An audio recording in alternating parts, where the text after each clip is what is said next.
Hello, welcome to my channel. ഞാനിന്ന് ചെയ്യാൻ പോകുന്നത് ഏത്തയ്ക്കാപ്പഴം, പാല്, അല്പം പഞ്ചസാര, ഒരു നുള്ളു ജീരകം, ഓട്സ്, ഇത്രയും സാധനം കൊണ്ടുള്ള ഒരു സ്വീറ്റ് റെസിപ്പിയാണ്. അതിന് ഞാൻ ഏത്തയ്ക്കാപ്പഴം ഒന്ന് അരിഞ്ഞ് മിക്സിയിലിട്ട് ഒരല്പം ജീരകവും കൂടി അടിച്ചെടുത്തു. അതിനുശേഷം നെയ്യ് തട്ടി ഒരു ചട്ടി അടുപ്പയിൽ ചൂടാക്കി എടുത്ത ശേഷം അതിനകത്തോട്ട് കാരമലൈസ് ചെയ്യാനായിട്ട് പഞ്ചസാര ഇട്ട് കൊടുത്തു. പഞ്ചസാര ഒരു ബ്രൗൺ നിറമാകുന്നിടം വരെ നമ്മൾ കാരമലൈസ് എടുക്കും. അതിനുശേഷം ഈ പാലൊന്ന് ചൂടാക്കി എടുത്തിരിക്കണം. ആ ചൂടാക്കിയ പാല് നമ്മൾ ഇതിനകത്തോട്ട് ഒഴിച്ചു കൊടുക്കണം. ചൂടാക്കിയ മീൻസ് തിളപ്പിച്ചെടുത്തിരിക്കണം. അത് ഇതിനകത്തോട്ട് പെതുക്കെ ഇട്ട് കൊടുക്കണം. ഈ കാരമലൈസ് ചെയ്യുന്ന പഞ്ചസാരയിലോട്ട് പെതുക്കെ വേണം ഒഴിച്ചു കൊടുക്കാൻ. അല്ലെങ്കിൽ അത് ചിലപ്പം തെറിച്ച് മേലൊക്കെ തെറിക്കും. അതുകൊണ്ടാണ് ഞാൻ പറഞ്ഞത്. ഞാനത് ബ്രൗൺ നിറമായിട്ടുണ്ട്. നമുക്കതിനകത്തോട്ട് കുറേശ്ശെ പാലൊഴിച്ച് കൊടുക്കാം. ശ്രദ്ധിച്ച് വേണേ പാലൊഴിക്കാൻ.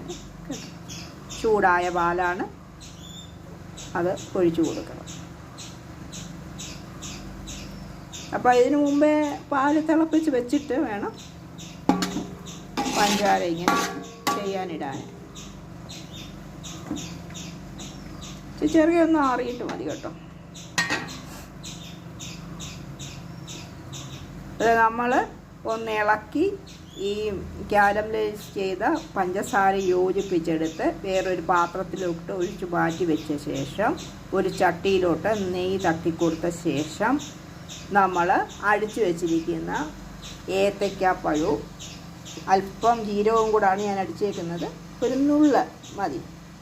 അത് ഞാൻ ഒഴിച്ചു കൊടുത്ത് ഒന്ന് വരട്ടിയെടുക്കുന്നുണ്ട്, ഒന്ന് കുറുക്കിയെടുക്കുന്നുണ്ട്. അതിനകത്തോട്ടാണ് നമ്മൾ ഈ കാരമലൈസ് ചെയ്ത പാല് പെതുക്കെ ഒരു 2 3 4 എത്രയാണെന്ന് വെച്ചാൽ നമ്മുടെ സൗകര്യാർത്ഥം ഒഴിച്ചു കൊടുത്ത് അത് ഇളക്കണം. ഇളക്കി കുറുകി ഒരുമാതിരി ഒന്ന് തിളച്ച് വരുമ്പോൾ അതിനകത്തോട്ട് ഓട്സ് വിട്ട് നമ്മൾ യോജിപ്പിച്ചെടുത്താൽ നമ്മുടെ കാരമലൈസ്ഡ് മിൽക്ക് പായസം റെഡിയാവും. ബനാന പായസം.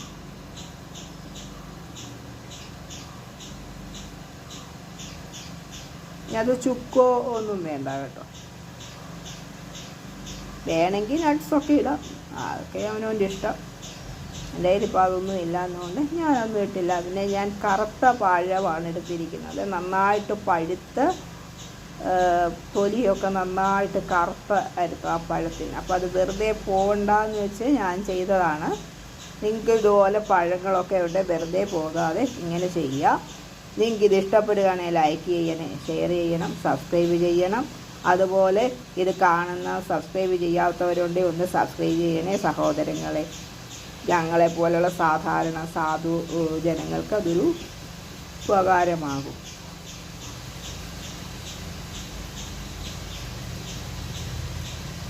ഞാനതിനകത്ത് കാരമലൈസ് ചെയ്ത മിൽക്ക് ഒഴിച്ച് കൊടുത്തുകൊണ്ടിരിക്കുകയാണ്.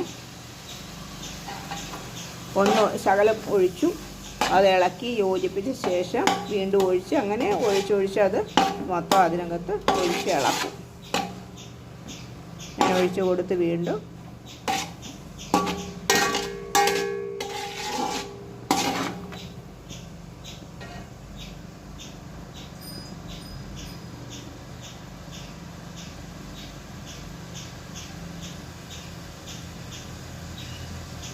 നമുക്ക് വീട്ടിൽ കറുത്ത പഴങ്ങളൊക്കെ ഉണ്ട്. ഇതുപോലുള്ള ഏത്തയ്ക്കാപ്പഴമൊക്കെ വെറുതെ കളയാതെ ഇതുപോലൊക്കെ ഉണ്ടാക്കിയാൽ നമുക്ക് ടേസ്റ്റായിട്ട് കഴിക്കാൻ പറ്റും. കറുത്ത പഴമാണെന്നും പറഞ്ഞുകൊണ്ട് അതെടുത്ത് കളയേണ്ട കാര്യമൊന്നും ഇല്ല. ഒത്തിരി അങ്ങ് പോയാൽ പിന്നെ കൊള്ളത്തില്ലായിരിക്കും. എന്നാൽ ഒരുമാതിരി കറുത്ത നമുക്ക് എടുക്കാൻ കൊള്ളുന്ന പഴമൊക്കെ എടുക്കാം. ഞാൻ ആ പാല് മൊത്തം ഒഴിച്ച് കഴിഞ്ഞു. ഇനി ഇതൊന്ന് തിളച്ച് കുറുകി വരുമ്പോൾ നമുക്ക് ഓട്സ് ഇട്ട് കൊടുക്കണം. നല്ലൊരു സ്വീറ്റ് ഡിഷാണ്, ടേസ്റ്റും ഉണ്ട്. നിങ്ങൾ ചെയ്ത് നോക്കണം.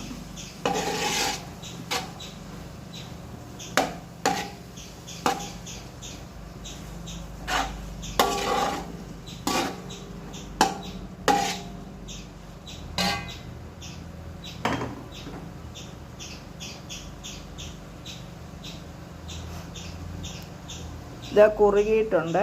ഇതിനകത്തോട്ട് നമുക്ക് ഓട്സ് ഇട്ട് കൊടുക്കാം. പെതുക്കെ പെതുക്കെ ഇട്ട് നമുക്ക് നിരത്തി അങ്ങ് ഇട്ട് കൊടുത്തിട്ട് അങ്ങ് ഇളക്കിയാലും മതി.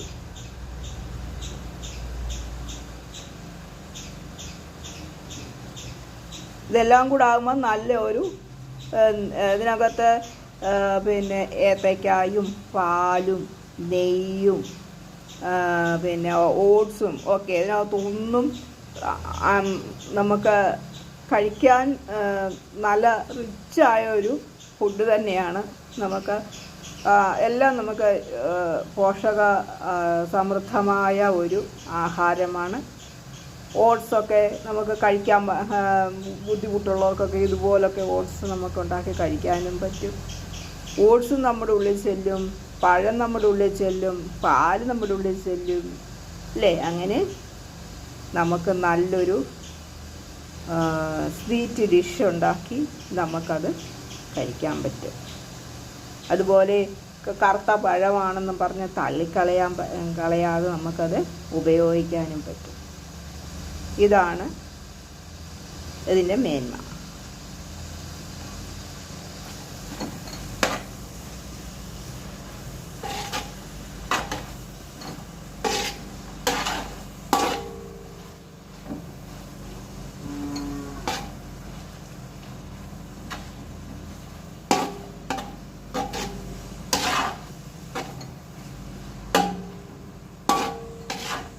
ഏകദേശം പായസം ആയിട്ടുണ്ട്, റെഡി ആയിട്ടുണ്ട്. നമുക്ക് വാങ്ങി വെച്ച് ഉപയോഗിക്കുക. നല്ല ടേസ്റ്റാണ്, ചെയ്ത് നോക്കണം എല്ലാവരും.